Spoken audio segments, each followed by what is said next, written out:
জয় কৃষ্ণকালী মায়ের জয়, জয় সোনা মায়ের জয়, জয় মঙ্গলা মায়ের জয়। সবাই কেমন আছেন বন্ধুরা? আশা করছি কৃষ্ণকালী মায়ের কৃপায় ভালো আছেন, সুস্থ আছেন। এভাবেই ভালো থাকবেন, সুস্থ থাকবেন মায়ের আশীর্বাদে। আমিও ভালো আছি বন্ধুরা। তো চলুন বন্ধুরা, আজকের ভিডিওটা এখান থেকেই স্টার্ট করলাম। আজকের কোনো আপডেট আনিনি, অবশেষে চলেই আসলো সেই দিনটা, যে দিনটার অপেক্ষায় ছিল আমাদের কৃষ্ণকালী মায়ের ভক্তরা।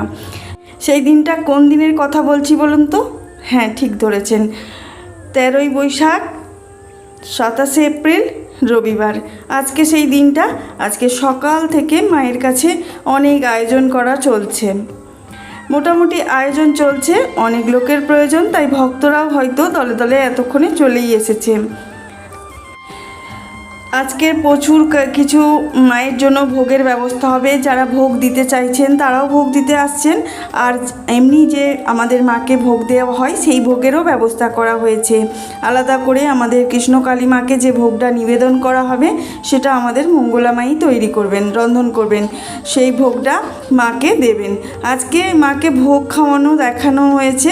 আমি ভোগ খাওয়ানোটাই আপনাদের কাছে একটু তুলে ধরবো, যেটা হচ্ছে মঙ্গলা মা আমাদের কৃষ্ণকালী মাকে ভোগ দর্শন করিয়েছেন, ভোগটা নিজের হাতে করে মাকে খাইয়েছেন। সেটা শেষের দিকে আছে, ভিডিওটা স্কিপ করবেন না, অবশ্যই দেখতে পাবেন। মায়ের ভোগ দর্শন বা ভোগ খাওয়ানোর যে দেখাটা অনেক ভক্তের ভাগ্যে কুলায় না, এগুলো ভাগ্যে হয় না। যদিও আজকে আমি অনেক দিনের পর দেখলাম মাকে ভোগ খাওয়ানো, বেশ ভালো লাগলো। তো আপনাদেরকেও কিছুটা অংশ আমি দেখাবো মায়ের ভোগ খাওয়ানোটা, সেটা লাস্টে আছে, শেষের দিকে। তো স্কিপ করবেন না, দেখতে থাকুন ভিডিওটা, আমার ভয়েস শুনতে থাকুন, অবশ্যই দেখতে পাবেন। যদি কোনো নতুন বন্ধুর কাছে আমার ভিডিওটি পৌঁছেছে তাহলে অবশ্যই কৃষ্ণকালী মাকে ভক্তি করে সাবস্ক্রাইব করে বেল আইকন নোটিফিকেশান অল করে রাখবেন, তাহলে কি আমার যে কোনো আপডেট আপনার কাছে সরাসরি পৌঁছে যাবে। আর পুরনো বন্ধুদের অসংখ্য ধন্যবাদ পাশে থাকার জন্য, এতটা ভালোবাসার জন্য আমাদের মঙ্গলা মাকে, কৃষ্ণকালী মাকে। আমার কমেন্ট সেকশানে অনেকেই অনেক কিছু প্রশ্ন করে গেছেন, সবটাই তো আর কমেন্ট সেকশানে রিপ্লাই করা যায় না, তাই জন্য আমি দাদাভাইকে বলছি, আপনি যে বলেছেন মায়ের মন্দির কবে খোলা থাকে, মায়ের মন্দিরে কবে যাওয়া যাবে আর কিভাবে যাবেন, সেটা আগের ভিডিওতেও বলে দিয়েছি, আপনাকে আবারও বলে দিচ্ছি। সোমবারে ত্রিশূল ছোঁয়ান না মঙ্গলা মা, সোমবার মন্দিরে আসেন না মঙ্গলা মা, বাড়িতেই থাকেন, ওই দিনে ত্রিশূল ছোঁয়ানো হয় না। ভালো করে শুনে নেবেন, সোমবার দিন মা বিশ্রাম করেন, ওই দিন মন্দিরে আসেন না, ত্রিশূলও ছোঁয়ানো হয় না। তাই আপনি সোমবার বাদ দিয়ে যদি মাকে দর্শন করতে চান অবশ্যই আসতে পারেন, মন্দির খোলা থাকে, মন্দিরে চলে আসতে পারেন। সোমবার দিন মা ত্রিশূল ছোঁয়ান না, যদি ত্রিশূল ছোঁয়াতে চান তাহলে সোমবার বাদ দিয়ে যে কোনো দিন আসুন, তাহলে মা মন্দিরে ত্রিশূল ছোঁয়ান। তাহলে ওটাই হলো। আপনি যদি দেখে থাকেন ভিডিওটি তাহলে অবশ্যই একটা কমেন্ট করে যাবেন। আর যেটা বলছিলেন আপনি কিভাবে আসবেন, আমার আগের ভিডিওতেও আমি বলে দিয়েছিলাম যে যে কোনো দিক থেকে আসুন না কেন, আপনি ট্রেনে করে এলে 8 নম্বর প্ল্যাটফর্মে আপনাকে বর্ধমান স্টেশনে নামাবে, ওখান থেকে স্টপেজে চলে আসবেন, বাস স্ট্যান্ড যেখানে, সেখানে এসে টোটো, অটো, বাস যা কিছু আপনি বলবেন আমি কৃষ্ণকালী মায়ের মন্দিরে যাব। ওখানে দাম মানে ভাড়া ধার্য করা দিয়েছেন আমাদের কৃষ্ণকালী মায়ের মন্দিরে, যিনি মেয়ে আছেন মঙ্গলা মা, তিনি ধার্য করে দিয়েছেন 30 টাকা করে ভাড়া। তো ওই 30 টাকা ভাড়া দিয়ে আপনি সরাসরি একদম কৃষ্ণকালী মায়ের মন্দিরের সামনেই নেমে পড়বেন। সুব্রত দাদাভাই, আপনাকে বললাম যে আপনি জিজ্ঞাসা করেছিলেন মায়ের মন্দির কবে খোলা থাকে, অ্যাড্রেসটা দিন, ডিটেলস। তো আমার আগের ভিডিওতে পুরো ডিটেলসে বলা আছে, আমি প্রত্যেকটা ভিডিওতেই বলার চেষ্টা করে থাকি অ্যাড্রেসটা, কারণ অনেক ভক্তরাই আছেন কি মায়ের যে প্রচারটা এই ইউটিউবের মাধ্যমে হয়েছে, আর ইউটিউব থেকেই মায়ের ঠিকানাটা অনেকেই জেনেছেন, তাই জন্য আমি আগেই একটা ভিডিও এরকম করে রেখেছি, যেটার জন্য আপনারা সরাসরি মায়ের মন্দিরে আসতে পারবেন। সেটা একটু দেখে নেবেন, যদি এটা না বুঝতে পারেন। আমি আপনাকে কমেন্ট রিপ্লাই করেছিলাম যে যদি আপনি ভিডিও দেখতে চান তাহলে পরের ভিডিওতে আমি বলে দিচ্ছি মায়ের ঠিকানাটা, আপনি একটু দেখে নেবেন। তো চলুন, আজকে মায়ের মন্দিরে প্রচুর আনন্দের উৎসব হচ্ছে, প্রচুর কিছু হবে, সেগুলো আজকে আমি হয়তো দিতে পারবো না আপডেট, কিন্তু আমি পরের দিনে আপডেট চলে আসবে আপনাদের কাছে সরাসরি। ফোনের মাধ্যমে আমি আপনাদেরকে ওই বাৎসরিকের যে অনুষ্ঠানটা চলেছে, ভোগ খাওয়ানো, বিতরণ, শাড়ি বিতরণ করা, ওই দিনে শাড়িও বিতরণ হবে, সেটা আমি আগেও বলেছি, এখনও বলছি। খুব দুস্থ, যারা খুব গরিব ফ্যামিলি, যাদের দিন আনা দিন খাওয়া, তাদেরকে মা যে সকল ভক্তরা সব শাড়ি দান করে যান আমাদের কৃষ্ণকালী মায়ের মন্দিরে, ওগুলো আমাদের মঙ্গলা মা একটা ঠিক করেছেন এই বাৎসরিকের দিনে ওইগুলো দুস্থদের হাতে তুলে দেবেন। তো সকাল থেকে ওই আয়োজন চলবে। তাহলে বুঝতেই পাচ্ছেন আজকে কতটা চাপে আছেন আমাদের মঙ্গলা মা। আর যারা আসতে চাইছিলেন না, ভয় পাচ্ছিলেন যে আজকের দিনে কিছু একটা হতে পারে, বাৎসরিকের দিনে সবাই হুঙ্কার দিয়েছিল, সবাই থ্রেট দিয়েছিল যে আজকের দিনে কিছু একটা হতে পারে, কিন্তু সেরকম কোনো ব্যাপার না। মঙ্গলা মা সবাইকে আস্থা দিয়েছেন যে ওই দিনে কিছু হবে না, কারোর কোনো ভয় নেই, আপনারা আসতে পারেন, কোনো অসুবিধে নেই। তবে একটা সতর্কবার্তা, যেটা হলো মা বলেছেন যে সবাইকে একটু সাবধান থাকতে হবে।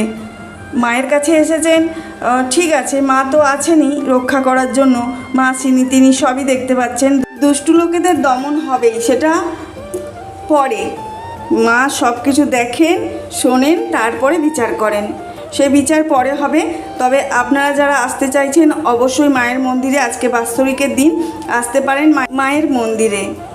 আমার মতোই আরও অনেক দিদিভাই দাদাভাইরা মায়ের কৃষ্ণকালী মায়ের ভিডিও শেয়ার করে থাকেন।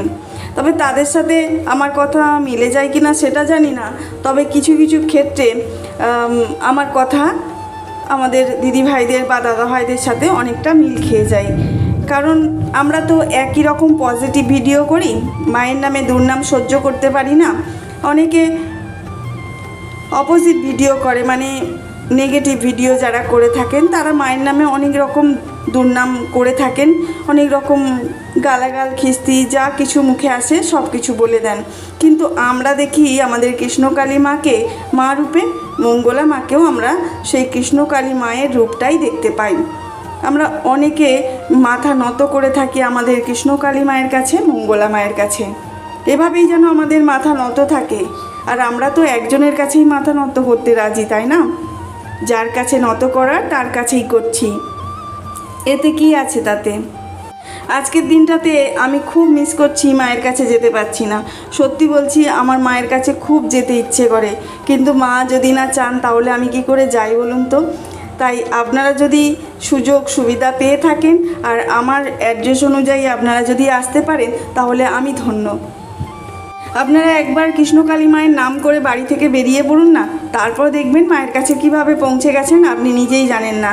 আমি যখন প্রথমবার গেছিলাম তখন অনেক খুঁজে খুঁজে মায়ের কাছে গেছিলাম, তবে মায়ের কাছে প্রথমবারে গিয়েই কিন্তু আমি মায়ের ভক্ত হয়ে গেছি। আপনারাও সেইভাবেই হয়ে যাবেন। আপনি আমার ভিডিও দেখে হয়তো উপকার পাচ্ছেন, তাই জন্য হয়তো আমাকে কমেন্টে জিজ্ঞাসা করছেন যে অ্যাড্রেস কোথায়। অ্যাড্রেস আমি পুরোপুরি বলার চেষ্টা করি, বেলেরা কৃষ্ণকালী মন্দির, ব্যাস, আর কিছু বলতে লাগবে না। ওটা বর্ধমানের বেলেরা জায়গাতে অবস্থিত। আজকে বাৎসরিকটা যাতে ভালোভাবে সুষ্ঠুভাবে হয় তার জন্য শান্তি শৃঙ্খল বজায় রাখাটাই ভালো।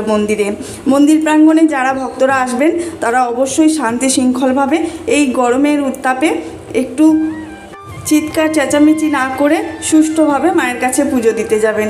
মায়ের কাছে জানেন তো লাখো লাখো ভক্ত হয়, তা আজকের দিনে তো আরও বেশি ভক্ত হবার কথা, তাই না? আজকের দিনে আরও বেশি ভক্ত হবে, সেই আপডেট আমি কালকে নিয়ে আসব। আজকে দিতে পারছি না আপনাদেরকে, কারণ আজকের আপডেট আমি কালকে দিয়ে থাকি, এরকমই আমি করে থাকি। ভিডিওর মাধ্যমে আপনারা সবই জানতে পারবেন, সবই শুনতে পারবেন, আমি ভয়েসের মাধ্যমে সবটাই বলে থাকি। আজকে মা ভোগ দর্শন করিয়েছেন মাকে, সেটাও আপনাদের দর্শন করাবো, সেটাও শেষের দিকে আছে, আপনারা স্কিপ করবেন না, ভিডিওটা সম্পূর্ণ দেখতে থাকুন, অনেক কিছু বাতিল হয়ে যায়। আজকে মায়ের মন্দিরে বহু ভক্তের ঢল, একদম লাইন ধরে পড়ে গেছে। আজকে আমি মায়ের লাইভটা চোখে পড়তেই দেখলাম যে ভক্তরা রোদ্দুরে পর্যন্ত বসে আছে, দাঁড়িয়ে আছে, এত ভিড় মা সামাল দিতে পারছেন না। আজকে মায়ের একটু শরীরটা খারাপ হয়ে গেছিলো, কারণ অতিরিক্ত রোদ্দুর আর জলের প্রয়োজনটা প্রচুর আমাদের শরীরে এই রোদের উত্তাপে। আপনারাও বেশি বেশি করে জল খাবেন। আমার এই ভিডিওর মাধ্যমে আপনাদেরকে এই ইঙ্গিতটা করলাম যে এই রোদ্দুর উত্তাপে মানুষের শরীরে জলটা খুব প্রয়োজন লাগে। আর কৃষ্ণকালী মায়ের মন্দিরটা সম্পূর্ণ রোদ্দুরেই থাকে, মানে রোদ্দুরের মধ্যেই। যতটা পেরেছেন মা তিরপল ছাওয়ার চেষ্টা করেছেন, কিন্তু এত ভক্ত আসলে কি করে মা এত ভক্তের আয়োজন করবেন? সেই ভক্তদেরকেই নিজের আয়োজন করে নিতে হবে। ভক্তরা যদি না তিরপল দিয়ে আসে তো মা কিভাবে ছাইবেন, তাই না? তো যা পারবেন, যেটুকু পারবেন মাকে দিয়ে পুজো দিয়ে আসবেন, ভক্তি মনে মাকে ডেকে আসবেন। এটাই হলো সব থেকে চাওয়া। আমি কিছু চাইনি, আমার পেয়েছি আমি উপকার, তো আপনারাও পাবেন। মায়ের নাম জপ করবেন, জয় কৃষ্ণকালী মায়ের জয়, জয় সোনা মায়ের জয়, জয় মঙ্গলা মায়ের জয়। অনেক উপকার পেয়েছেন অনেকে, সেটা আপনারা দেখতেই পান। আমি এটুকুই বলতে চাই, আপনারা বাড়িতে যারা আসতে পারছেন না তারা বাড়িতে বসে জয় কৃষ্ণকালী মায়ের জয় এই নামটা জপ করবেন। আর যদি পারেন জবা ফুল তুলে, যে কোনো জবা ফুল যে কোনো কালারের হলেও চলবে, ধুয়ে বেছে নিয়ে চিবিয়ে খেয়ে নেবেন খালি পেটে শুদ্ধ বস্তে। আর বাচ্চারা যদি না চিবিয়ে খেতে পারে তাদের থেতো করে রস করে খাওয়াতে পারেন, কোনো অসুবিধে নেই। তো আজকে যেটা দেখানোর কথা, আপনাদের ভোগ দর্শন করানোর কথা, মাকে যে ভোগ দর্শন করাচ্ছে, ভোগ খাওয়ানো হচ্ছে, সেটা আমি আপনাদের সামনে তুলে ধরবো। দেখুন মা, দেখতে পেলেন মাকে খাইয়ে দিল, দেখতে পাচ্ছেন তো? আর আমি যে ভোগটা নিয়ে বসেছে মা, সেই ভোগটাকেও দেখাবো, একটু ভালোভাবে দেখতে থাকবেন, তাহলেই দেখতে পাবেন। ভোগ দর্শন করার সুযোগই পান না এক একটা ভক্ত, তাই জন্য আপনাদের জন্য এইটুকু চেষ্টা করলাম। দেখুন ভোগ দেখতে পাচ্ছেন তো। চলুন আজকের মতো এটুকুই, দেখা হচ্ছে পরের কোনো আপডেটে।